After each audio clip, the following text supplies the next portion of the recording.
Well, thanks for clicking on to the Wednesday edition of Hogan's European Outlook. Hope everybody's having a good day so far. And these were the temperatures in Spain back on Easter Sunday. Record-breaking temperature of 33.1 Celsius recorded at Malaga Airport.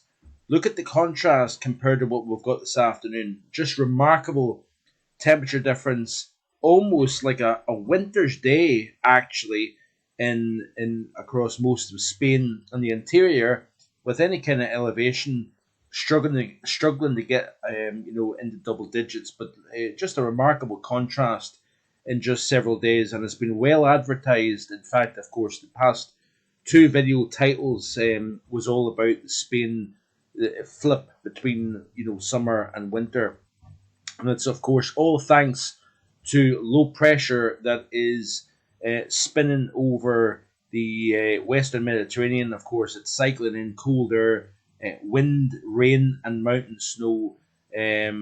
Is of course dominating southwestern portions of Europe at the moment here. So of course we've had some very chilly conditions most of March, most of April.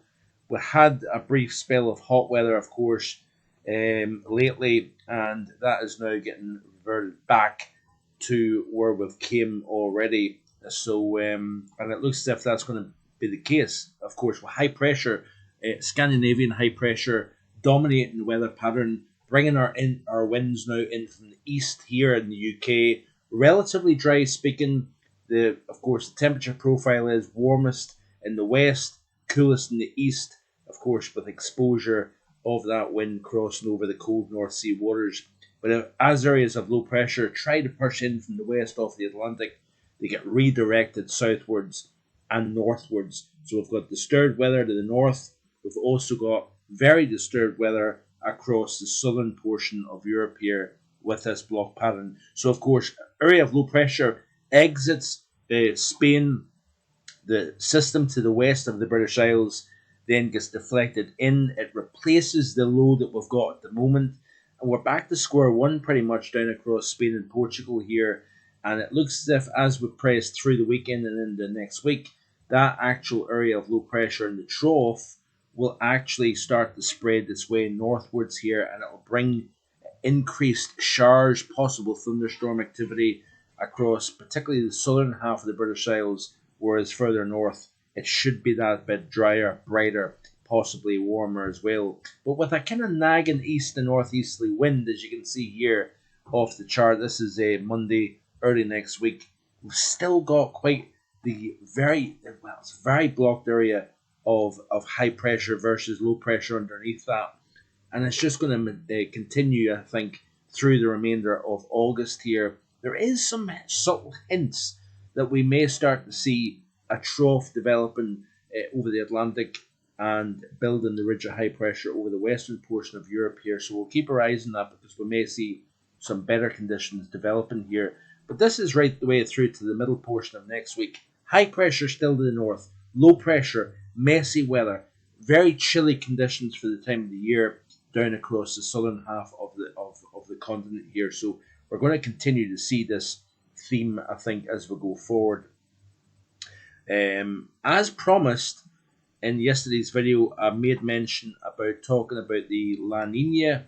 Looks as if the La Nina is trying to actually reinvigorate somewhat. We're starting to see colder waters developing from deep below the surface, trying to move its way up towards the surface here, and it looks as if it's actually trying to re-intensify, which is very interesting indeed. Of course, as this tweet says from NOAA, that we've only seen a 3-year La Nina in the last we've only seen it twice in the last when it was 1950. It's only happened twice since 1950, and my count's shocking, by the way, so I'm not even going to attempt. But it's been a long time. It's been a lot longer than I've been around, that's for sure. I think it's 1998 to 2001 was the last time we've seen that occurring. What's significant about that? Well, technically speaking, the La Nina setup is driving the global circulation here at the moment. We're seeing record-breaking rains down across Sydney, Australia, where we've seen a year's worth of rain fallen in the first 4 months of the year. We're seeing record-breaking heat across parts of Mexico. That's extending up into New Mexico, the southwestern portion of the United States, Texas as well.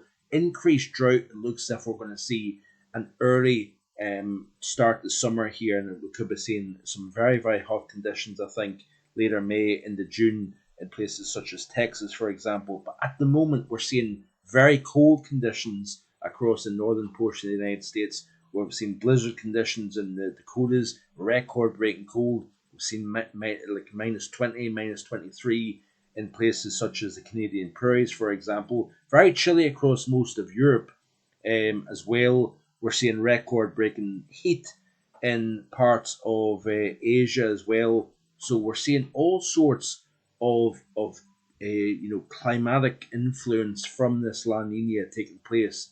Just that bodily stretch of cold waters. Let's have a look at the current sea surface temperatures here, and you can see what's taking place here. So we've still got a bona fide La Nina in place at the moment, and of course this is now the third year of La Nina conditions, which is very rare indeed. Warm across the Indian Ocean, as you can see here. Warm across the North Atlantic, particularly for extending from Greenland towards the UK down towards the Azores. We've got a little bit of cool extending off Western Africa, as you can see here. And we've got, of course, very warm waters off the southeast of Australia, where we've seen record-breaking rainfall, of course, down across New South Wales, South Australia, for example. And we're seeing that very, very strong La Nina continuing to extend its cold waters from off the Peruvian coast, which that is very, very cold waters, and it looks as if that's really intensified. Actually, it spreads all the way towards almost towards Indonesia here. So that's a very, very pronounced La Nina setup here at the moment here. What does that really mean in terms of the summer season? Well, it actually is a possibility with the quasi-biennial oscillation. We've got, of course, the solar cycle now starting to progress into cycle 25. We're seeing increased sun activity as well with regards to the sunspots, the intensity of those solar flares extending out from the surface of the sun, for example. We're starting to see the progression of cycle 25. Now, in a sense, as the solar cycle progresses towards a maximum after a minimum, you would typically expect to see increased temperatures, not only across the UK and across Europe, but actually across the entire planet here. However, there's an offset to that, the fact that we've got a La Nina in place as well. So there's going to be a bit of a counterbalance here, I think, between the increased strength of the sun versus the La Nina, which of course tries to temper the temperature of the planet here. So it's going to be very interesting actually to see what takes place over the next 12 months or so.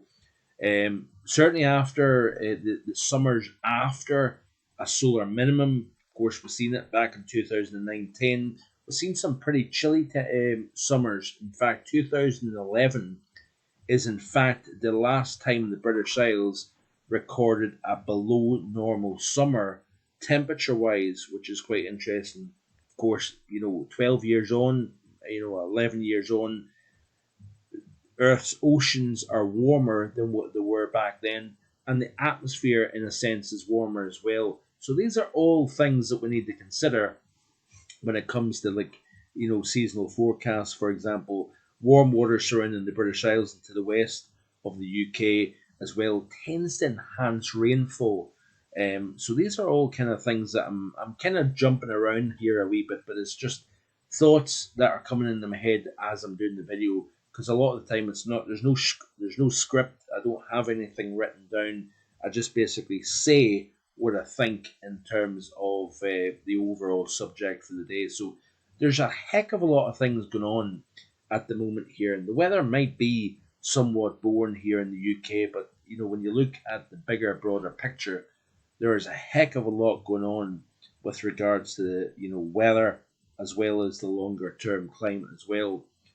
So keep it right here on the channel, because over the next week and beyond that, we're going to continue to look at the summer overall outlook here. And speaking of the overall outlook, this is a this is actually the Met Office forecast for the July through September period. I do expect, by the way, there is a possibility of seeing some relatively warm to if not even hot spells for the time of the year anyway, during the month of May, possibly even into June as well. But the Met Office model itself is actually indicating that we've got negative heights across the top during the July through September period, and that may indicate that we could start to see wetter conditions and lower pressure mid to late summer here. So, and that is something that I'm kind of leaning slightly towards as we progress through the warm season, that we're starting to see heights coming down. We're starting to see weather conditions, more unsettled conditions, and somewhat more disappointing weather when it comes to like barbecues and so on and so forth. Now, La Nina, of course, does tend to promote more enhanced activity. National Hurricane Center will probably be going for an above normal season with a La Nina in place that tends to heighten tropical activity over the Atlantic, but it also tends to weaken tropical activity, particularly over the western portion of the Pacific with La Nina conditions. And the opposite takes place with an El Nino. You tend to have less activity in the Atlantic, heightened activity over the western Pacific here. So all very interesting, and I do encourage you to keep it right here on the channel and keep up to date with me. Hope you enjoyed today's content. Please like, share, and subscribe as always, and I will try and be back again tomorrow with more. Have a great Wednesday evening. Bye for now.